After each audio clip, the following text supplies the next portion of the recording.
welcome back. I'm Claire and this is all about my allotment journey, where I document everything that I get up to on the first year on my new allotment. So join me and see what I get up to today.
It's looking so much better at the back of the plot now. I've given it a good trim.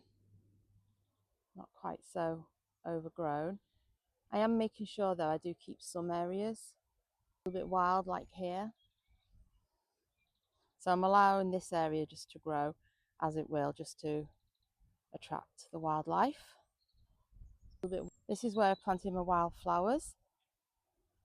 So I'm not sure which of these are wildflowers yet and which are weeds.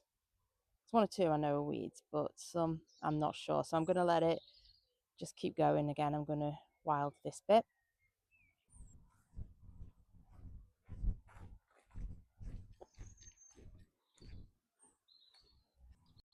So now I'm going to clear this part of this small bed here because I've got some cauliflower that I want to try and put out. So let's do that.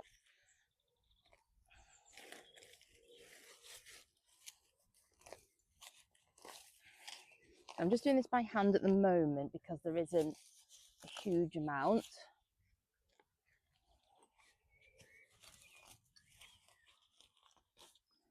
And then I'll get the big ones out and then I'll get the hoe on it.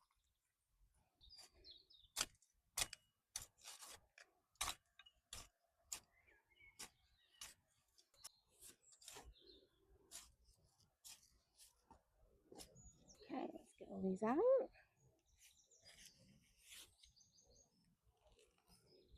Does need weeding around the garlic as well, so I'll just grab some of those. Okay. Now I have 1, 2, 3, 4, 7 cauliflower. Don't think I'll fit 7 in just this space, but I'll just fit as many as I can here. As I was saying last time, if you saw the last video, I have oversown, which I tend to do a lot, but it is better that way, I suppose. And then I can always squeeze things in somewhere than not have enough. Okay. And I'll just use the trowel as well, just to turn over the soil. So I haven't done anything with this bed since I took the allotment on. It did have beetroot growing in it, so taken all the beetroot out now and just left it until now.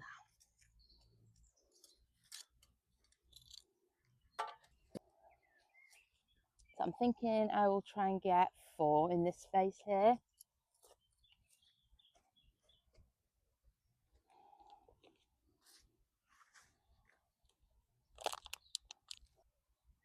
That's the first one going in. Now I have run out of my slug wool pellets. So I did say in a previous video that I use slug wool pellets. They're totally natural, they don't kill the slugs, they are just wool. But what they do is when they get wet, they expand and hopefully they cause like a barrier so the slugs can't get through, is the idea. So far so good. I checked out the green beans that I planted and the broccoli and the cabbage. And actually the cabbage didn't have any slug pellets on them, and so far so good. It has been less than a week, but so far so good. So we'll just have to keep an eye on these. Let's see. Let's do these two here. So if I've short on space, I try and look for what are the biggest and most developed so they can go in the soil first. Does that make sense? And then the smaller ones, if they have to wait a few days, week, then that's fine. Okay, and then the last one for here.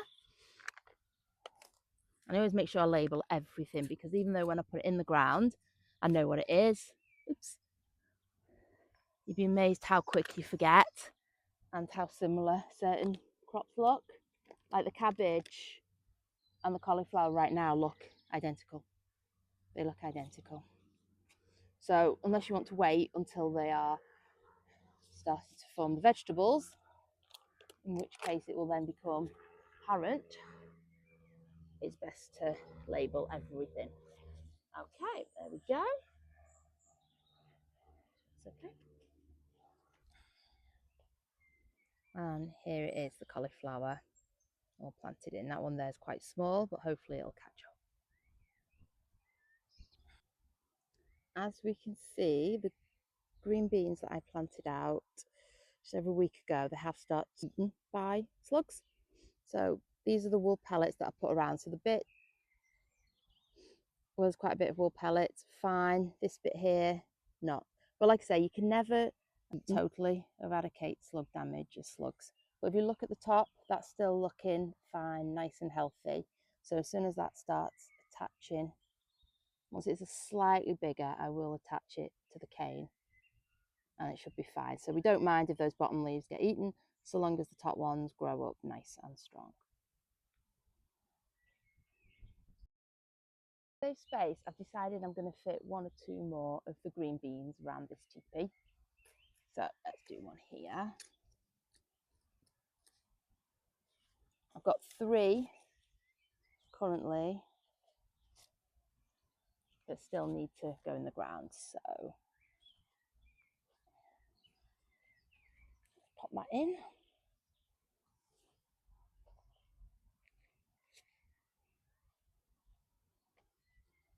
And what I will do is, because I don't have any of the wool pellets left, I'll just grab a few.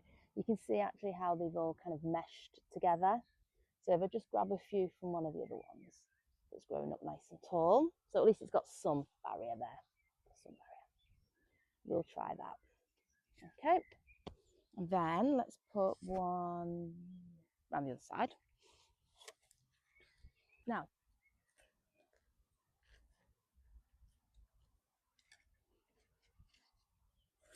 so this one here I've already kind of staked up a little bit because it got a bit bent when I was growing it at home, but I'm hoping it's not completely snapped, so I'm hoping with a bit of support it will continue to grow, it won't die.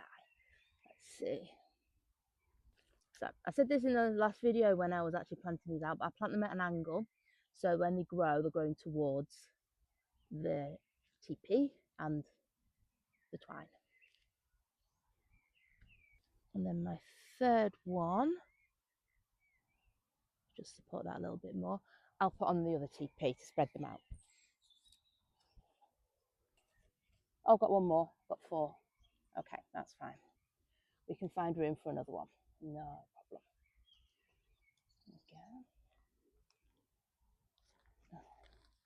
So this is from the cardboard when I did the no dig bed. And as much as I tried to get all the plastic and labelling off, sometimes the label stays on. And because it's plastic, it doesn't decompose like the cardboard. So you end up just pulling it out of the soil weeks and months later. That's fine. There we go. There's quite a few around here. So there we go.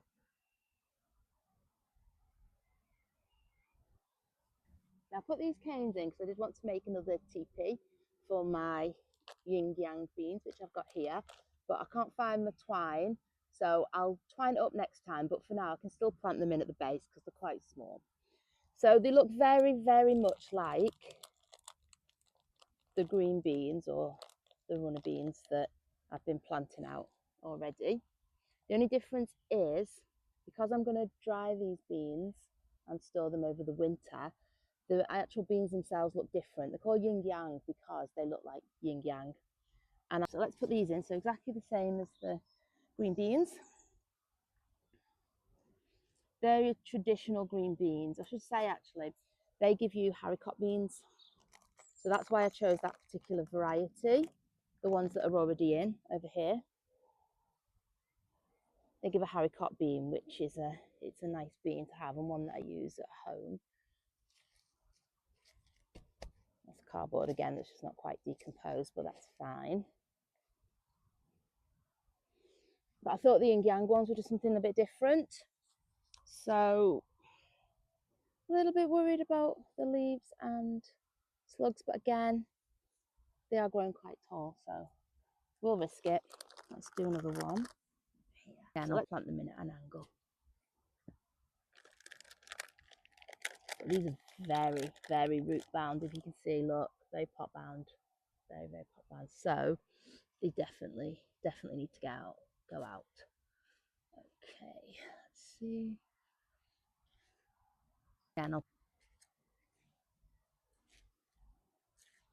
Again, I can take some of the wool pellets from some of the other beans, share it out a bit, only fair, and then I will get some more though, because I do think they do work as much as anything can work with the pesky slugs.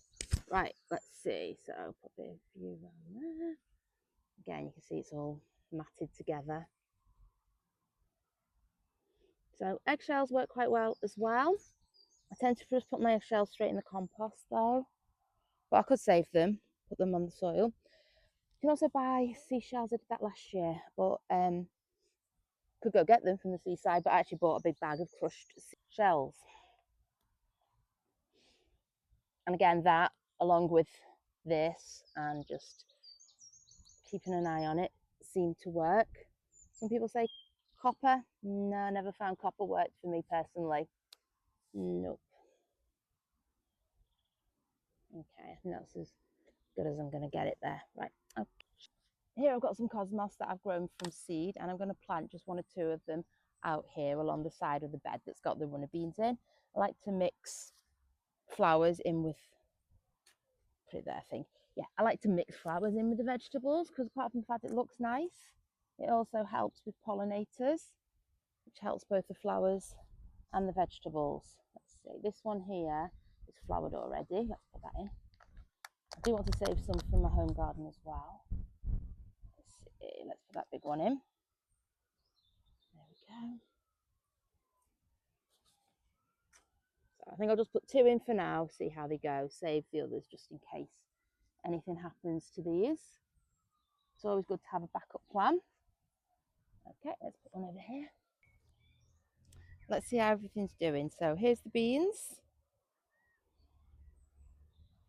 which you saw earlier. They're all looking fine. Here's the cabbage that I planted out last time. Also got a sunflower growing here. I'm going to leave it there for today. The weather looks like it's on the turn. Looks like it could rain any minute. And I've done all the jobs that were on my list for today. So see you again soon.